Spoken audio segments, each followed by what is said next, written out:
subscribe.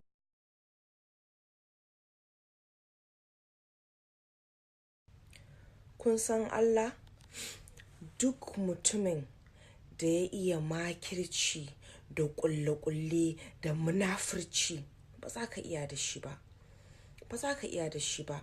Don kai dama ba iya wannan halin banzan ka iya ba. Baka iya ƙulle-ƙulle da munafurci a shiga nan a ƙulle a shiga nan haɗa aiwa. Ba za ka iya da irin wannan mutumin ba. Kuna ji kuna gani mutane da yawa ana musu mutum da gaskiyan shi za ku ga an juya gaskiya an danne an take ni ma ba an yi man ba. Kuna ji kuna gani kun gane kuna ji kuna gani kai za a zalunta kai za a wa abu amma kuma a birkice da borin kunya sam za su nuna ba su bane ba su yi ba. Mutumin da ke da makirci ya iya wannan kulle-kullen a rayuwa ba za ka iya da shi ba. Dan kai dama ba halinka bane ba baka da halin banza baka da muganci zuciyanka ba kullallen munafurci bane a